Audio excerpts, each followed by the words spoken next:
passei por abuso sexual dentro da casa da minha avó com um tio. Mas aí com 14 anos eu decidi fugir da casa da minha avó. E eu vim sozinha pra São Paulo. Fiquei na rua mais ou menos um mês. Assim, eu sempre tive o sentimento de rejeição. E vinha muito sentimento e pensamentos de suicídio. Porque eu estava bêbada e drogada quando eu pedi que Deus me ajudasse. Olá, pessoal, eu sou a Kátia e este é o podcast Vidas Inversas. Esse é um espaço, é um ambiente onde nós recebemos pessoas comuns, como você, como eu, com histórias de vida extraordinárias. Pessoas que encontraram as mais diversificadas formas de reverter ou de inverter situações que pareciam impossíveis. Pessoas que superaram a depressão, a pobreza, a doença, a fraqueza, tantas outras crises que se enfrenta pela vida, algumas de uma maneira mais simples, outros de maneiras mais complexas, outros através da religião, outros através da psicologia, mas todos eles encontraram um caminho inusitado, diferente e não se curvaram às dificuldades. A vida inversa que a gente traz aqui hoje é também uma dessas vidas que a gente torce muito nos bastidores da vida. É uma mulher multifacetada. Ela é um emaranhado de um montão de coisa. Ela é musicista, ela é professora de música, ela é de música, tanto partitura, tanto quanto teoria, quanto na prática. Ela é cabeleireira, é costureira. Ela é auxiliar de enfermagem. Ela é um montão de outras coisas que, com certeza, ela vai conseguir contar para vocês muito melhor do que eu. Ela é mãe, ela é esposa, ela enfrentou uma trajetória de vida extremamente delicada, complicada, difícil, que se você ou eu olhássemos sem entender tantas reviravoltas que a vida dá, nós não imaginaríamos onde ela estaria hoje. Ela vai contar um pouquinho melhor para vocês hoje aqui. Vamos, junto comigo, dar um bem-vindo para essa vida inversa maravilhosa que está aqui com a gente hoje. Seja muito bem-vinda, Gessilene. Bom, Kátia, muito obrigado. Eu que agradeço essa oportunidade maravilhosa. Sempre quis mostrar para muitos, né, a superação que eu tive, né, na vida, as oportunidades que a vida me deu também, né? Então eu agradeço muito por esse momento. Maravilhosa, seja bem-vinda aqui. Nosso coração fica sempre muito reconfortado, né, de poder compartilhar esse espaço, esse ambiente aqui com pessoas que superaram situações que comumente nós diríamos que são insuperáveis. Para que a gente possa dar continuidade no nosso bate-papo hoje, a Gessilene, ela é tudo isso que eu coloquei aqui, mais um pouco, né? Ela é muito mais do que tudo isso. Mas ela enfrentou uma jornada extremamente difícil. Ela é brasiliense. Ela é de uma família de 8 irmãos, mas ela foi criada com os avós. Ela enfrentou uma jornada extremamente difícil, dolorosa, pedregosa, que é a superação ao mundo de drogas. E ninguém melhor do que a Gessilene para contar pra gente o que aconteceu. Conta um pouco pra gente de onde você quiser começar, Gê. Como é que foi essa trajetória? Como é que a Gê foi morar com os avós? Como é que foi a adolescência? O que te levou, ou quais caminhos te levaram a adentrar a esse mundo? Como é que as coisas aconteceram? Então, a história é bem longa, muito longa. Mas deixa eu resumir. A minha mãe, ela perdeu uma filha de 3 anos e nesse período ela entrou em depressão, mas ela já estava grávida de mim. Quando ela teve, né, ela me deixou com os meus avós devido a essa depressão que ela teve. O irmão meu ficou paralítico também aos 3 anos. Então, assim, foi um turbilhão de problemas para ela. E eu entendo que pela depressão que ela passou, ela pegou e me deu para minha avó cuidar. E eu morei com minha avó durante todo esse tempo, até meus 14 anos. Com 14 anos, eu tive alguns problemas dentro da casa da minha avó, né? Quais problemas? Que tipo de problemas? Se é que a gente pode Eu falar sobre isso. passei por abuso sexual dentro da casa da minha avó com um tio. Uhum. E isso me motivou a fugir da casa da minha avó, com 14 anos. Então, lá quando você morava com a sua avó, era você, seus avós e mais alguns outros familiares? Os filhos da minha avó, ela tinha Certo. 12 filhos. Uau! Vovó realmente caprichou Era. aí, né? E eu era a pequenininha da casa, e então, assim, desde os 4 anos, esse tio me molestava. E eu passei uma infância e adolescência de molestação. Você- E tentei procurar ajuda, né? Conversei com meus avós, com a minha avó. Mas, assim, antigamente era muito difícil. Mesmo você contando, as pessoas não acreditavam muito em criança, eu não sei o motivo. Mas aí, com 14 anos, eu decidi fugir da casa da minha avó. E eles moravam em Americana, ali em Campinas, perto de Campinas. Sim. E eu vim sozinha para São Paulo, com 14 anos. Peguei umas Pegou as roupinhas, coisas e meteu o pé na estrada. De que coloquei jeito na que você veio? mala, peguei um dinheiro emprestado com minha irmã e vim de ônibus para São Paulo. E como é que você viajou com 14 anos? Como é que deixaram você viajar sem fiscalização? Eu não sei. Eu sei que eu tinha, assim, um corpo já formado, eu era bem Já fortinha. parecia mais velha, né? Então não se preocuparam que pudesse ser uma criança de 14 anos. Não, eu tinha um corpo bem formado, era bem gordinha, sempre fui muito gordinha. Então, assim, eu não fui impedida de viajar. Viajei, vim para São Paulo. Mas qual o motivo? A minha mãe morava em São Paulo. Ah, você veio atrás da sua E mãe. eu vim buscar a minha mãe. Buscar pra voltar pra casa da É. avó? Não, eu vim buscar para morar na casa da minha mãe. Ah, você veio procurar sua mãe aqui. Foi. Falou agora. Nesses 14 anos que você morava com seus avós, você tinha um contato bem direto com a sua mãe? Vocês se viam com frequência? Como que era? Não, nem com minha mãe, nem com meu pai. Não tinha contato com eles, né?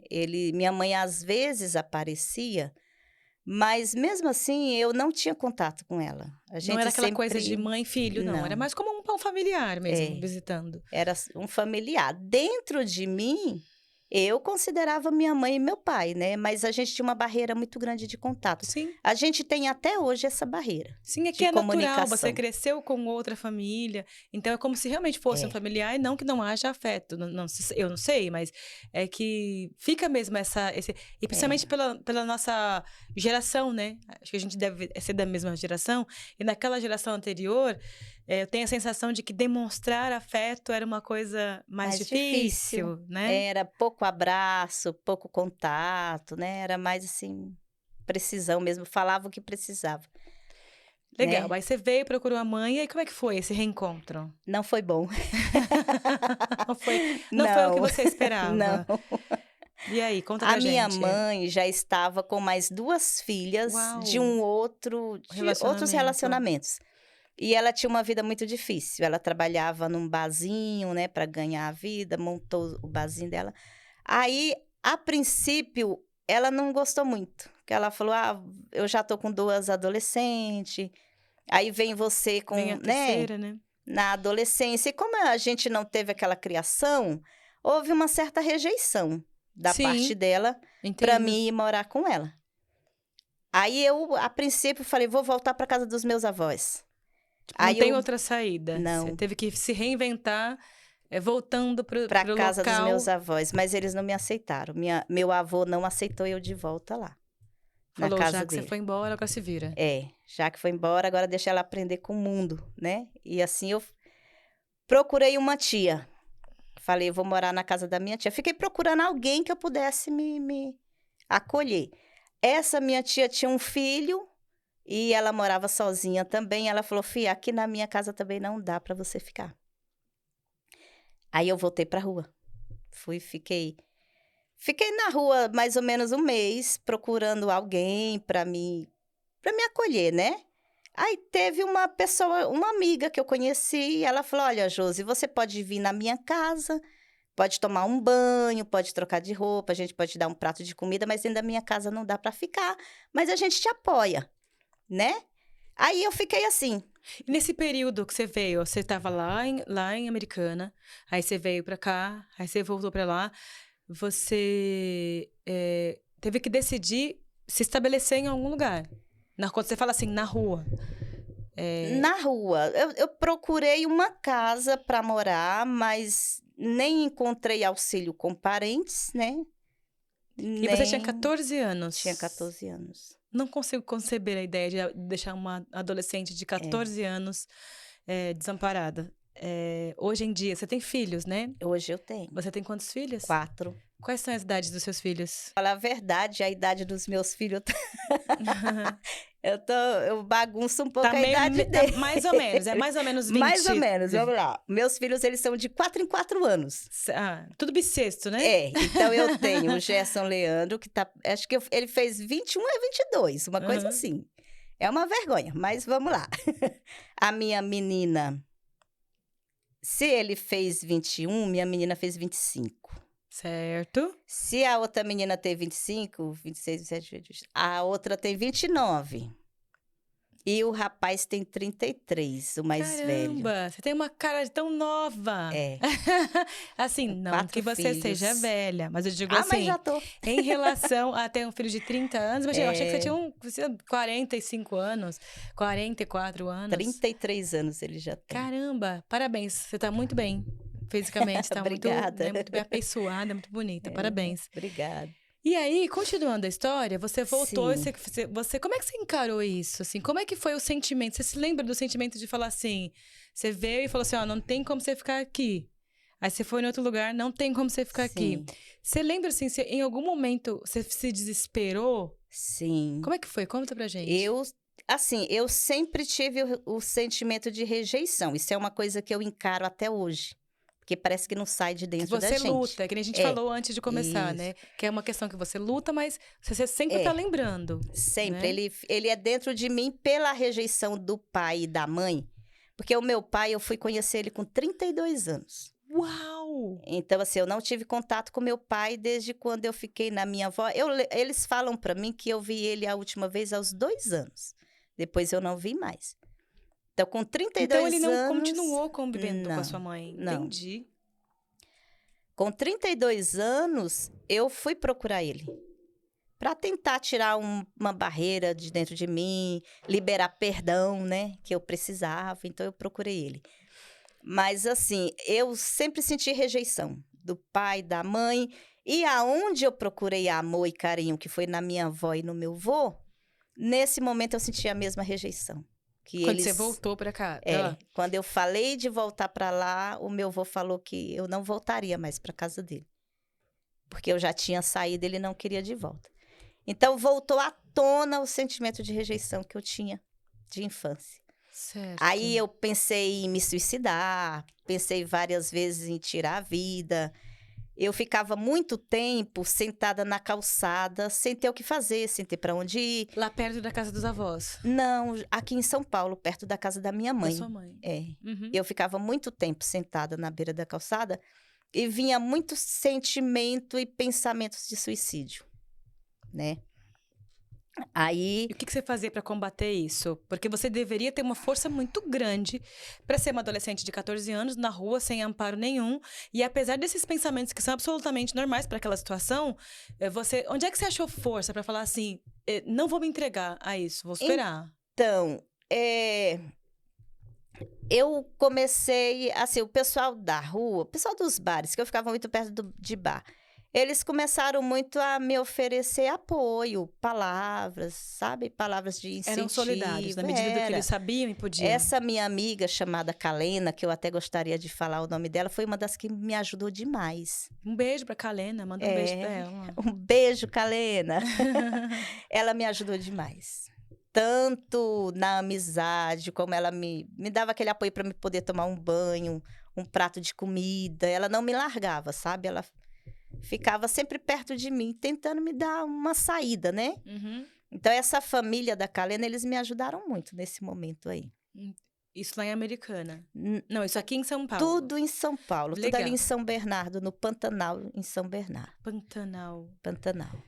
Ok, aí você voltou para os seus avós falaram que não. E isso, aquele tio lá, continuava morando lá com seus avós. O meu avô expulsou, tirou ele de casa. Eu não sei se expulsou e não sei se foi por esse motivo. Disso. Porque eu conversei com minha avó e falei tudo o que acontecia, que ele me assediava, desde quando ele me assediava.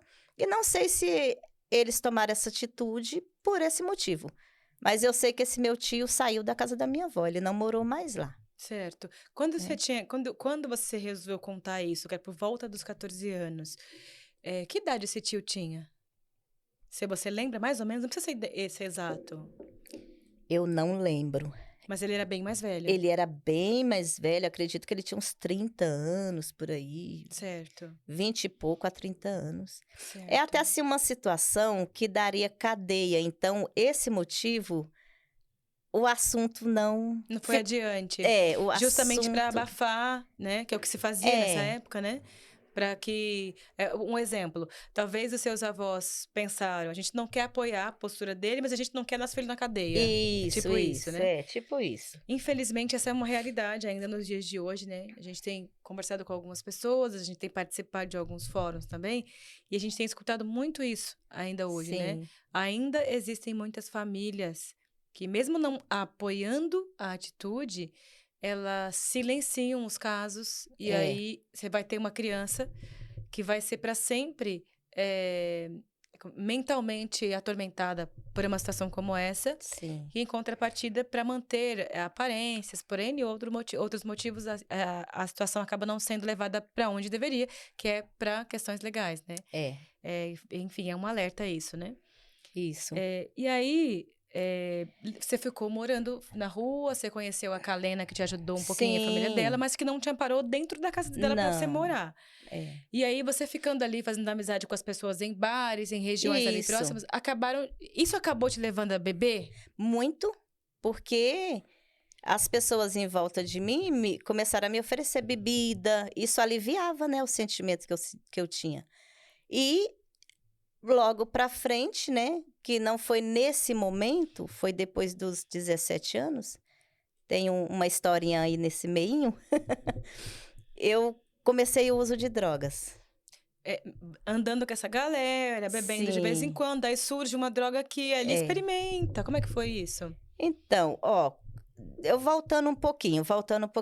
Com 16 anos, eu ainda fiquei um bom tempo, sabe, nessa vida turbada. Com 16 anos, eu encontrei um rapaz, a gente namorou um mês e esse rapaz me ofereceu uma casa para me morar com ele, na casa Sim, da mãe dele. te chamou para casamento ali, Sim, né? como eu não tinha nada a perder, Aceitou, eu aceitei, sem certo. conhecer direito, né, ele, nem amar ele, que eu não amava, mas Ele era um refúgio. ele era um refúgio. E eu com 16 anos, eu falei: "Eu não tenho nada a perder", Vou lá. aceitei. A gente casou mesmo no cartório, né, casamos, mas não deu certo. Ele tinha que idade? Ele tinha 18. Ah, ele era novinho também. E eu tive um filho com ele, que é esse meu filho mais velho de Certo, 33 anos. certo. Aí não deu certo, né, aconteceu algumas traições da parte dele no relacionamento. E você já não tinha entrado também com tanto amor, Não, assim, você não. falou: "Foi Então melhor separar". para mim foi melhor, não tinha amor no relacionamento, né. Então você saiu, entre os 14 e os 16, foi quando você conheceu esse rapaz, Foi. eh, tinha o apoio da Kalena, tudo mais, você ficou quanto tempo Sim. na rua? Eu perdi a noção do tempo, eu vou te falar a Quando você verdade. conheceu esse rapaz aos 16 anos, você morava onde? Eu continuava no meio da rua, na casa de um e de outro. Nesse meio tempo, eu trabalhei em quiosques, em frente à Volks, antes tinha uns quiosques, e a gente trabalhava, eu dormia dentro do quiosque e Uhum, comia também, almoçava lá, então eu cheguei a morar um tempo dentro dos quiosques, trabalhando. uhum. Mas a minha vida era essa, na casa de um e de outro, quem me deixava dormir, eu dormia, quem não deixava, eu dormia na rua. Se não tinha Você foi, fazendo o que o dava que com o que você dava. tinha naquela hora, ali, né. Era, A ferramenta que você tinha era trabalhar, era. guardar seu dinheirinho, se não tivesse um lugar, você ficaria ali na rua, mas sempre, você lembra do sentimento nessa época, assim, você pensava assim, por exemplo, você falou sobre os sentimentos negativos, mas Sim. você lembra se nesse período você pensava assim: "Eu vou vencer isso", Não, você não tinha esse até esse momento pensamento? não. Eu sempre fui uma pessoa muito feliz, alegre. Alegre, Eu sempre tive sorridente. paz dentro de mim, Que bom né. saber disso. Sim, sempre tive paz, sempre fui muito sorridente, alegre, feliz. Então, por pior que seja o momento, eu passo sorrindo. Eu não sou de focar no lado ruim. Que bom. Eu sou de focar no que tem de bom em volta. Então, eu passava sorrindo, eu fazia amizades, eu era sempre uma pessoa muito feliz. Que bom. Independente da situação. Eu cheguei até um pouco a esquecer o passado para poder seguir em frente. E aí, maravilha, obrigada por essa explicação. Aí você conheceu seu rapaz, você teve um filho, e acabou não dando certo por questões que ele acabou cometendo alguns deslizes. Sim. Se é que se pode chamar de deslize, mas vamos chamar disso, né? Isso. E aí, o que aconteceu depois disso? Quando isso aconteceu, que vocês se separaram, você já tinha uns 18 anos? Eu tinha 17. Já 17? Foi o tempo só de eu ter o filho. Eu tive o filho, eu engravidei com 16 anos. Antes de completar os 17, né? Eu ganhei ele. Acho que foi um mês. Eu ganhei ele em outubro e eu completei 17 em setembro, né? Então, foi um mês antes. Aí, como eu morava na casa da mãe dele, quem teve que sair foi eu. Ah, vocês moravam com a mãe dele. Na casa da mãe dele. Aí, pra onde é que você foi esse momento aí? Pra rua. Pra rua. Novamente. Ou seja, você procurou se abrigar onde você sabia lidar. Tipo assim, a rua, eu entendo da rua. Então, pra ficar assim, desse jeito, a rua é melhor pra mim. Isso. Isso deve ter passado na sua cabeça. E a criança? Foi comigo. Arrumei uma malinha, peguei ele no colo, ele tinha mais ou menos... Não tem bem certa a idade dele. Eu peguei ele e falei, vou embora, vou voltar. Procurei ajuda na minha mãe de novo, que ela morava perto. Aí, nesse tempo, ela me alugou um quartinho. Era um quartinho muito pequeno, que só cabia uma cama. Eu pagava R$40 para ela desse quartinho. Ah, e você ainda pagava pra sua mãe? Pagava, Aí, trabalhava em bares, né? Tentava sempre fazer alguma coisa para ganhar esse dinheirinho. E pagava para ela. Mas eu não consegui ficar pagando. Porque nesse momento aí, eu já estava muito envolvida com bebida. Foi o momento que eu me envolvi com as drogas, né? Foi o meu cunhado. Procurei ajuda na casa da minha irmã. Eu tenho uma irmã que já é falecida.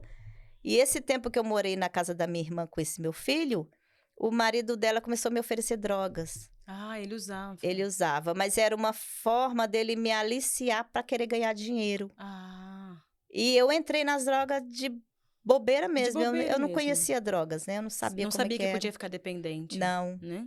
Não. E aí comecei a usar drogas. Ele chegou a querer me usar para vender, para conseguir dinheiro, né? Para as drogas. Aí eu tive que sair da casa dessa minha irmã. Legal. Aí você foi?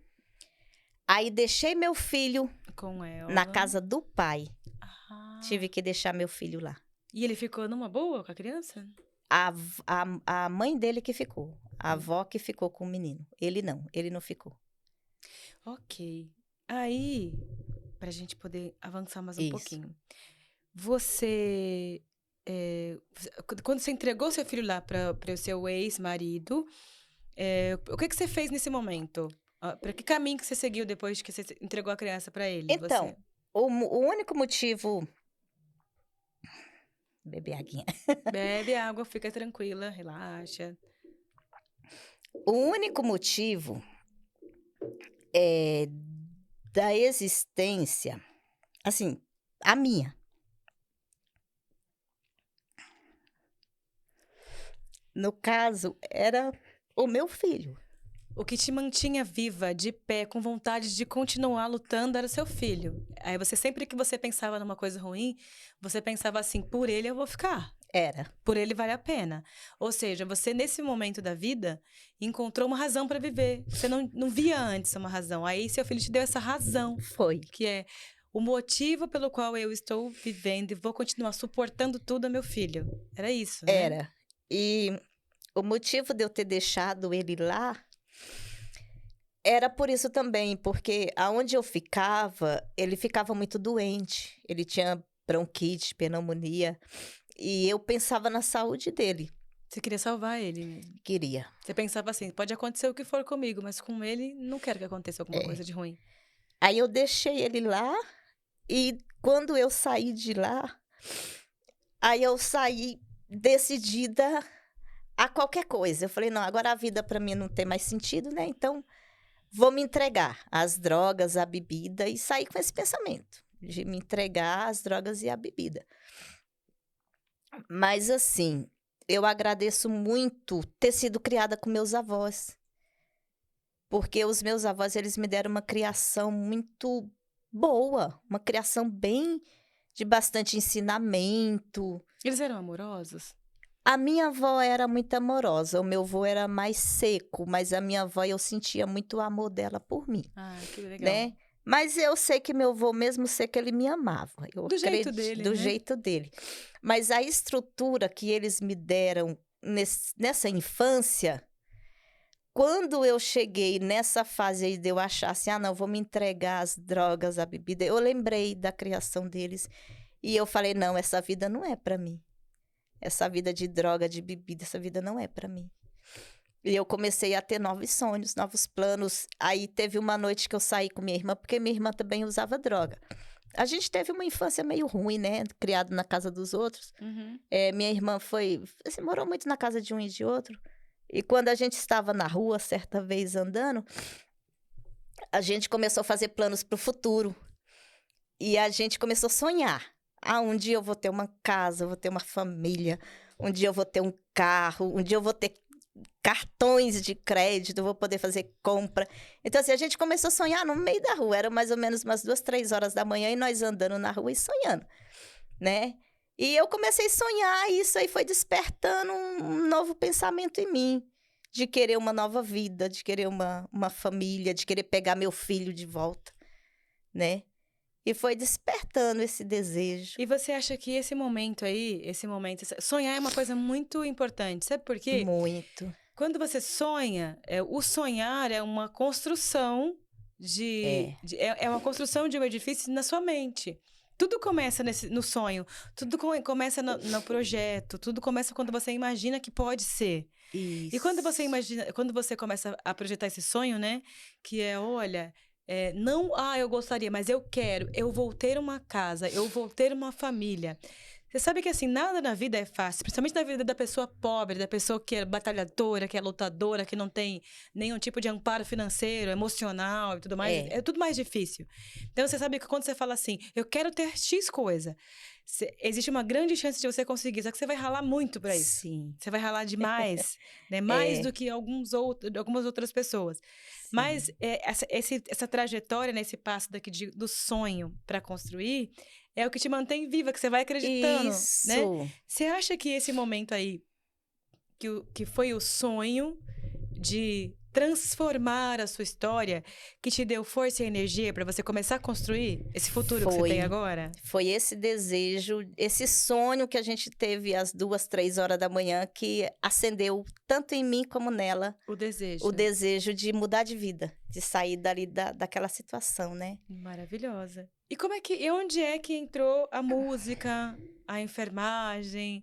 Onde é que entrou isso na sua vida? Então, tem um ponto muito especial na minha vida, que foi a mudança. Porque, assim, a importância é você crer que tem um Deus.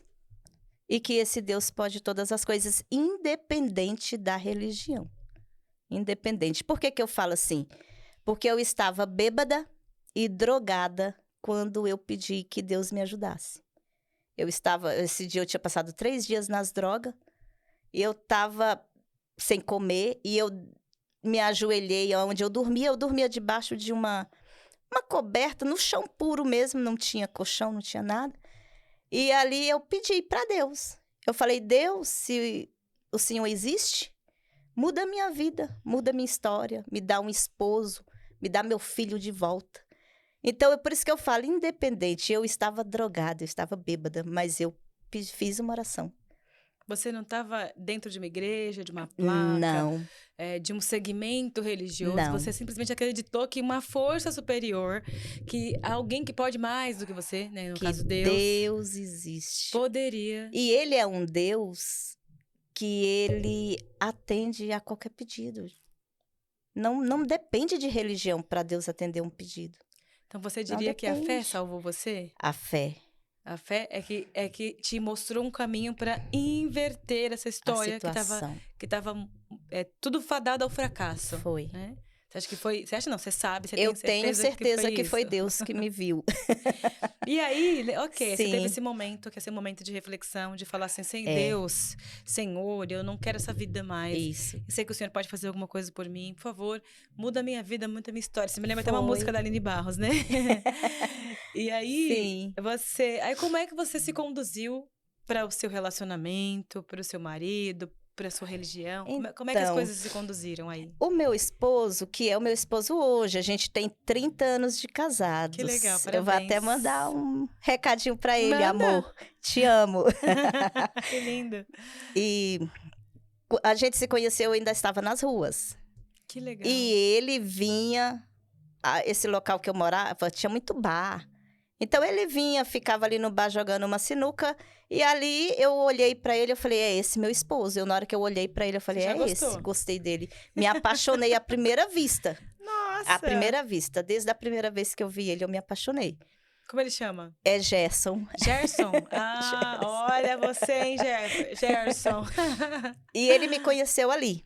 E quando a gente se conheceu, eu já contei toda a história. Eu falei, ó, eu uso drogas, eu Você sentiu a bebo. vontade de Senti. falar isso com ele? E ele me ouviu plenamente. Já falei, ó, meus pais, né? Não tenho apoio dos pais, dos meus avós, moro na rua, não tenho nada para te oferecer. Já falei assim para ele. Mas foi criando uma amizade muito grande e chegou um tempo que ele falou assim: eu quero conhecer sua mãe porque eu quero morar com você. Eu quero que você seja minha esposa. Você deseja mudar de vida? Você quer mudar de vida? E eu falei para ele: claro que eu quero. Só que eu falei para ele: eu tenho um filho e eu preciso que a pessoa que queira casar comigo me aceite como meu filho. Aí ele falou: eu aceito. Ai, que lindo. Aí daí ele comprou um barraquinho, era um barraquinho simples. Ele comprou esse barraquinho, me colocou dentro e começou a cuidar de mim. Até aí a gente não morava junto, ele só começou a cuidar de mim. Cuidar né? mesmo, desprovido de Isso, interesse. Ele queria realmente desprovido, ser bom pra você. Me colocou dentro desse barraquinho, aí ele trazia comida para mim, fazia uma comprinha, e ali eu fui vendo o sentido da vida novamente, vendo o meu sonho se realizando, né? E aí, Gerson chegou, falou, ó, vem cá, que não quero só você pra namorar, não. Quero realmente que você Isso. seja feliz, que você É. tenha um lugar pra chamar de seu, que você Isso. se cuide. E aí, foi conhecer sua mãe? Foi conhecer minha mãe e falar com ela. Foi corajoso ainda, Ele né? foi.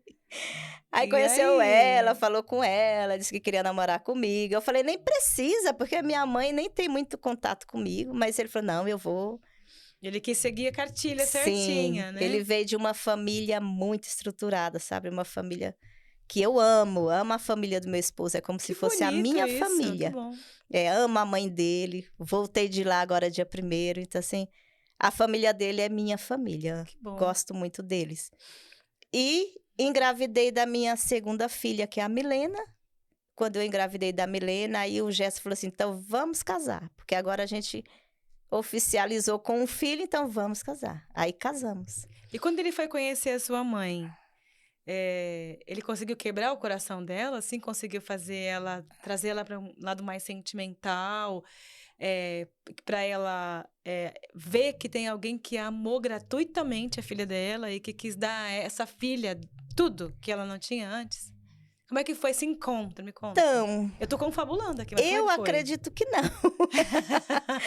Peço até desculpa para ela, porque minha mãe, ela é viva, né? Eu respeito muito ela, considero muito ela. Mas, assim, eu nunca vi esse amor, esse carinho, não. Olha, Gessilene, eu entendo você perfeitamente. Eu não vou te dizer o que você não tem que fazer. Sim. A vida que você já trouxe até aqui, você é uma grande vencedora. Porque quando a gente fala assim de vidas inversas aqui nesse podcast, a gente às vezes foca em uma única história, né? Olha, eu venci X questões, eu venci X questão. E você foi uma trajetória de muitas inversões. Você consegue entender que muitas outras pessoas no seu lugar não teriam suportado provavelmente tudo que você suportou para estar aqui hoje?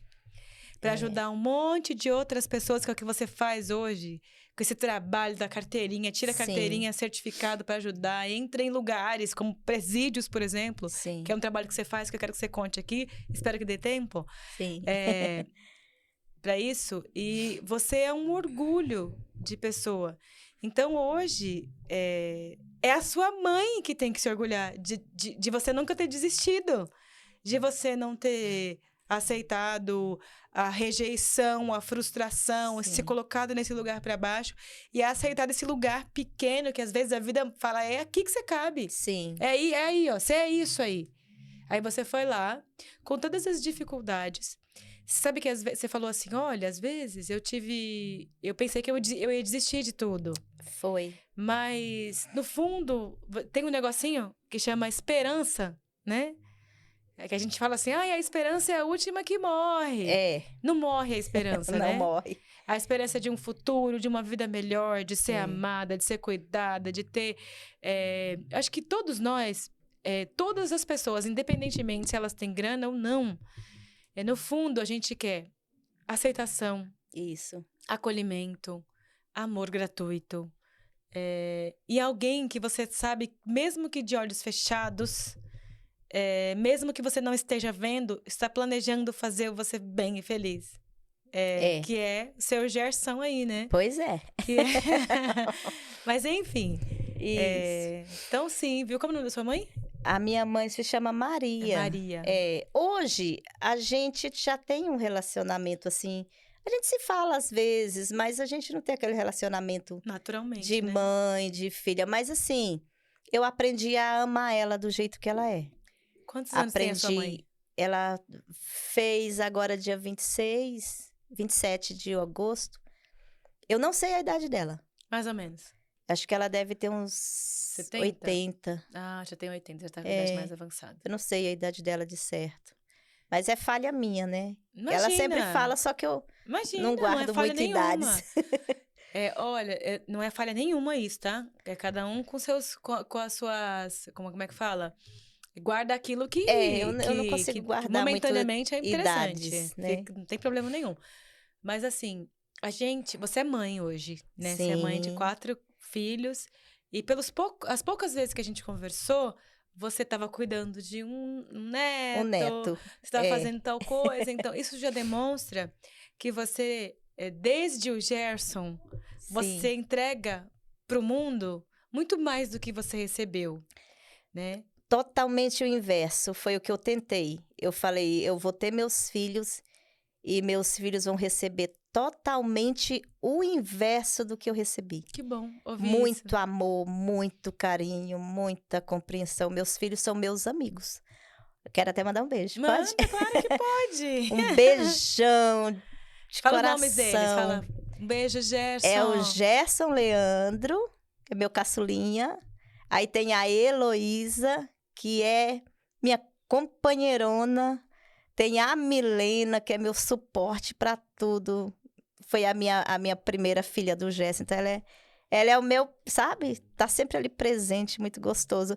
E o meu filho mais velho, que é o Carlos Eduardo, que foi por você que eu superei tudo. Que legal. Ele nem sabia, mas ele estava sendo a força silenciosa. A minha força. Pra mudar de vida. Parabéns, viu? É uma história fantástica. Eu sei que tem muito mais, né? Tem.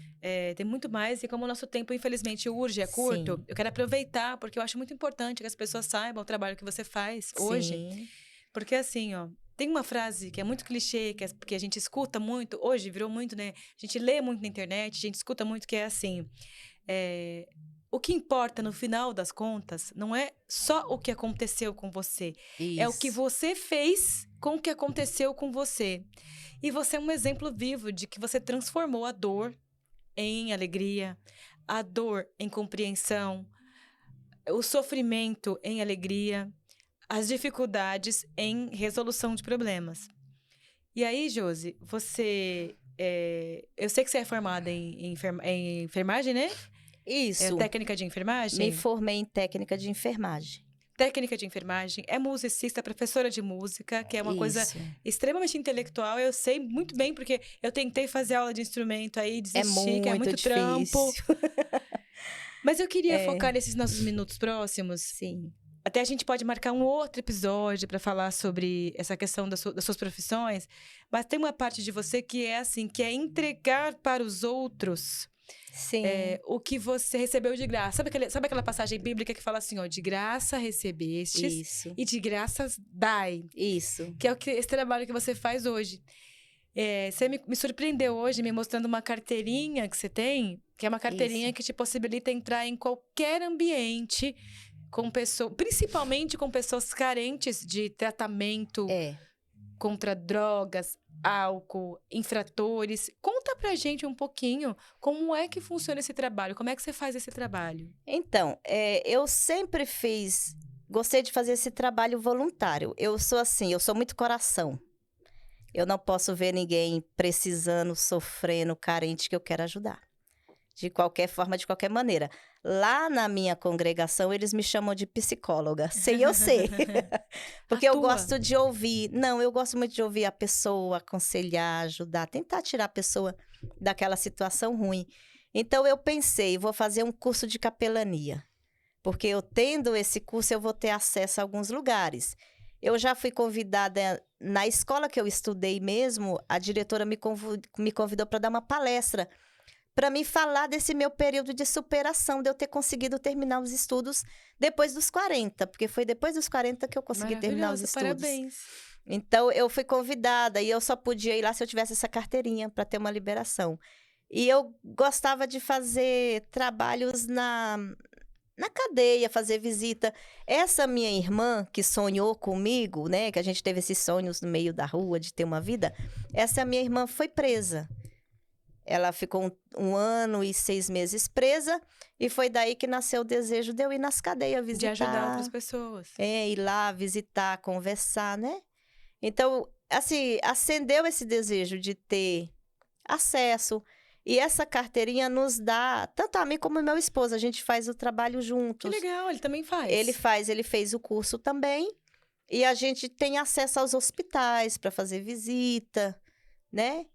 E, assim, eu gosto muito desse trabalho voluntário de tentar ajudar outras pessoas, de fazer visita independente, né, do local. Já dei palestras em orfanatos, né? Em casa de recuperação de pequenos infratores.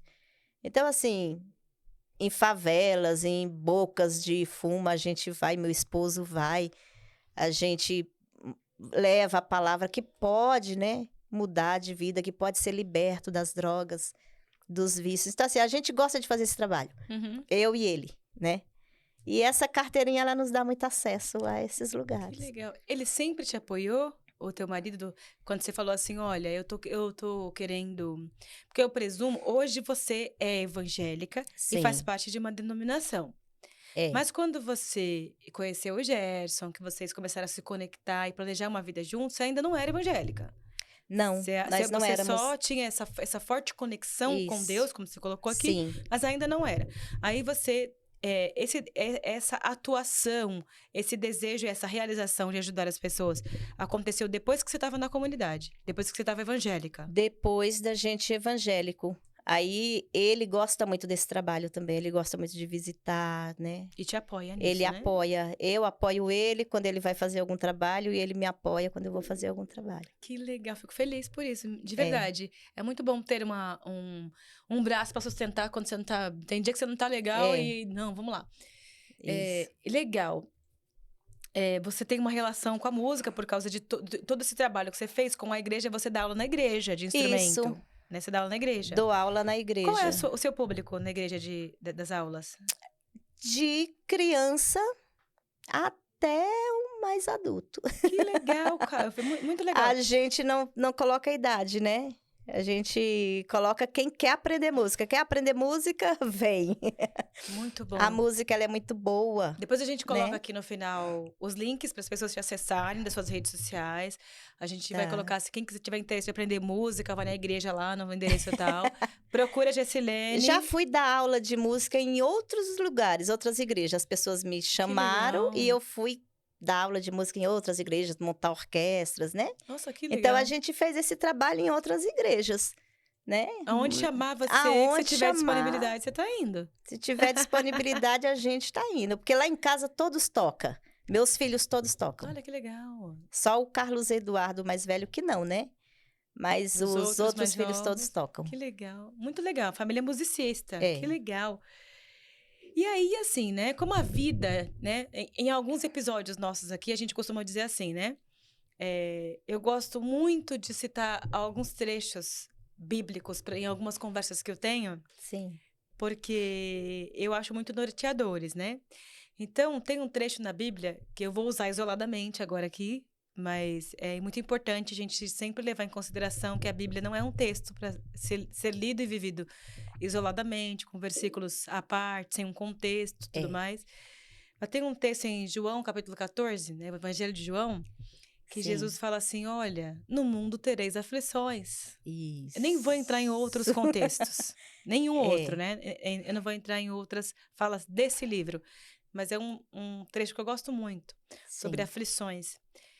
Que interpretando para a minha vida, para os dias que nós vivemos hoje, que nós sempre vivemos, que é assim, haverá sempre muitas inquietações, haverá sempre batalhas, sempre dificuldades, não importa qual vai ser a sua classe social ou o contrário. Nunca haverá um momento de plena tranquilidade, bonança, em que você não estará enfrentando algum tipo de luta. É verdade. E como você não é diferente de nenhum outro cristão, de nenhum outro ser humano, você passada por todas essas batalhas, superadas algumas batalhas, você, no decorrer da sua vida, acabou enfrentando uma doença. Isso. Né? Que é uma doença que eu tenho dificuldade de falar, eu estava anotando aqui para eu lembrar. Aracnoidite. É isso? Aracnoidite. Aracnoidite é o que eu estou enfrentando Tem no alguma momento. coisa a ver com aranha? Eu também pensei. Aracnoidite. Pera. Quando o médico me falou, eu falei, pronto, tem alguma coisa Uma aranha me picou. dentro de mim. Ai, ai. Como é que você contraiu isso? Quais são os desdobramentos disso? Quais são as preocupações? Como é que você está vivendo com isso? Então, eu precisei passar por uma cirurgia da coluna. Eu caí e, assim, eu costurei muito tempo. Eu costurei 16 anos. Eu tive um ateliê também. Ah, que linda. Né? Então, toda pessoa que costura, ela já vai ter a coluna um pouco deformada. Minha irmã que eu diga, né? Isso. E eu caí no próximo serviço. Eu trabalhava de limpeza para me poder pagar esse curso de enfermagem que eu queria, de técnico de enfermagem. Eu comecei a trabalhar. E caí nesse serviço. Rolei uma escada de 10 degraus. 10 degraus? E houve um abaulamento na coluna. A coluna saiu do lugar. E eu comecei a ter dificuldades de andar, começou a pressionar muito o nervo. E comecei a ter problemas, mas ao cair, que eu fui no médico, eles tiraram só um raio-x e disse que não era nada. Mas, no primeiro momento, com um mês depois que eu já não estava mais conseguindo andar nem dormir, eu voltei no médico e eles me pediram uma ressonância. Foi onde descobriu que realmente o abaulamento. E esse abaulamento... como se tivesse desconfigurado a coluna? Se tivesse saído do lugar. Meu Deus, que coisa tensa. E aí? Com esse abaulamento, deu aquela caldequina. É o síndrome da caldequina. Eu nem ouvi falar disso. É muito raro. É um negócio muito raro. Essa aracnoidite mesmo, eles falam que em cada 10 mil, sei lá, a porcentagem de pessoas, uma tem. E como é que trata isso? Então, eu passei pela primeira cirurgia em junho. A primeira cirurgia não deu certo. Eu voltei a ter as dores intensas, do mesmo jeito. Nada passava, nem morfina tirava a dor. Isso que eu ia perguntar, se toma algum remédio. Muita morfina é o ponto grau. ápice do remédio para dor, né? Voltei para a cirurgia em janeiro, dia 26 de janeiro de 2023. Não, 23. 23. Voltei para a cirurgia. Fiz a cirurgia no dia 26. Quando eu fiz a cirurgia, algo deu errado na cirurgia. Aí, com 10 dias, voltei para a cirurgia de novo. Meu Deus, terceira cirurgia? Terceira cirurgia. Terceira cirurgia, algo deu errado de novo. E eu não saía do hospital. Eu fiquei esse tempo, 42 dias no hospital. Ficou aguardando o próximo... Aguardando, melhora, cirurgia. Mas não melhorava. Voltei para a sala de cirurgia de novo. Quarta vez? Quarta vez para a sala de cirurgia. houve um rompimento na aracnoide, que por isso que chama de aracnoidite. A aracnoide é bem no final da coluna, onde tem todos os filetes do cérebro que manda para os órgãos. E nesse rompimento, terminou paralisando a bexiga e o intestino. Meu Deus. E é irreversível, não tem tratamento. E o que você tá fazendo, que foi feito para que você faça manutenção e continue vivendo com algum tipo de comodidade, O que me salvou foi eu ter feito o curso de técnica de enfermagem. Porque quando eu fiz a cirurgia, o meu esposo, 3 meses depois, perdeu o serviço e eu perdi o convênio. Aí eu tive que me virar em casa, eu tive que me adaptar, usar sonda, eu mesmo faço o meu manuseio de sonda, eu mesmo. O meu intestino, eu mesmo faço a lavagem, eu mesmo retiro as fezes. Então, assim, é tudo eu. Por eu ter feito o curso, eu tive facilidade de me adaptar novamente. Assim. E você faz isso com que frequência? A sonda eu passo 5 vezes ao dia. 5 vezes? 5 vezes e 2, 3 à noite. Porque senão a bexiga enche e ela começa a vazar, né? Então eu tenho que tirar. Então, 5 vezes ao dia, 3 vezes à noite eu tenho que passar a sonda. Só para eu entender um pouco, assim, tô bem chocada mesmo, né? Porque eu não achei que fosse alguma coisa tão grave. É grave. Mas vamos pensar numa coisa. Essa manutenção toda que você precisa fazer durante o dia, durante a noite, não existe nenhum tipo de tratamento alternativo que venha fazer com que esses órgãos voltem a funcionar dentro de um padrão de normalidade dentro do seu organismo. Isso tem que ser feito externo, como você faz hoje. Isso. Você vai ter que lidar com mais como eu posso dizer, esse desafio. Pro resto da vida. Da sua vida. E como é que você está encarando isso? Porque olhando para sua fisionomia, desde a hora que a gente se encontrou até agora, e às vezes que a gente conversou e tudo mais, eu percebo que existe uma leveza muito grande em você para falar, para contar sobre o assunto, para colocar que agora, olha, eu passo a sonda 5 vezes ao dia. Parece que você tá falando, tipo assim, menina, eu tomei água ali e tal. Então, eu sou assim, o meu problema, eu não levo muito pro externo. Eu fico com ele. Então, às vezes, em casa, eu choro, eu desespero, eu brigo, eu reclamo, sabe? Às vezes, eu fico depressiva, porque, assim, eu ainda não me acostumei com essa situação. É difícil. Mas imagina, deve ser muito difícil. É muito horrível você tá no lugar e precisar... sabe, fazer todo o processo de passar a sonda, é um negócio às vezes desesperador, né? Já cheguei aí para lugares e esquecer a sonda e chegar lá não ter como tirar e vazar tudo e eu ter que passar aquele sufoco. Então, é uma situação muito difícil. Mas eu deixo lá em casa. Aí quando eu saio eu e deixo meu problema lá. Mas você é uma pessoa muito leve. Você transparece isso. É claro, como você mesmo colocou assim, você lida com... Quando você fala assim, não, minhas questões ficam internas. É óbvio que são dilemas seus, que você deve... Afinal de contas, você é um ser humano, né? Sim. Você não é um deus ou uma máquina. Então, você lida com essas questões suas, existenciais, né? De pensar, poxa... por que está acontecendo isso? Até quando? O que eu posso fazer? Mas olhando para isso, olhando para sua história de vida e para mais esse desafio, tem um outro termo que as pessoas usam, principalmente vocês que são evangélicos, que falam assim, né? Não sei se você, não sei em qual contexto bíblico isso se encontra, mas que falam assim, olha, Deus não lhe concede uma carga maior do que uma que você possa carregar. Sim. Né? Eu tenho lá as minhas... Creio, mas tenho dúvidas. Creio, mas tenho dúvidas a respeito disso.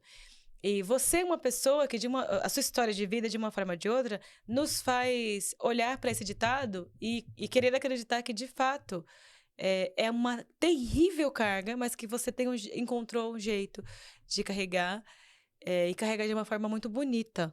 Né? Sem culpar a Deus, a vida, os outros.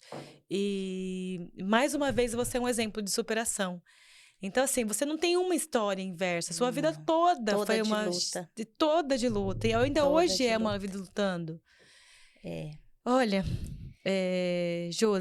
Josilene, minha amiga.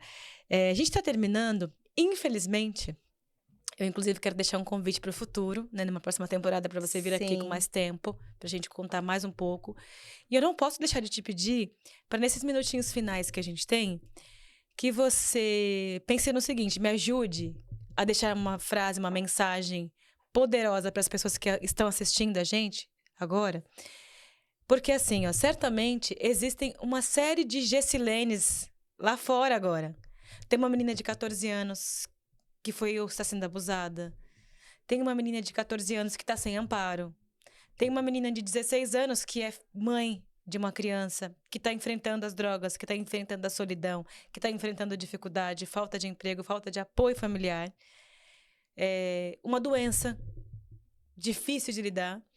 E eu queria que você deixasse, você como a palestrante, a instrutora, aquela cristã assídua, professora de música, olha lá para sua câmera e deixa uma mensagem calorosa para as pessoas que estiverem passando por tantos momentos de dificuldade.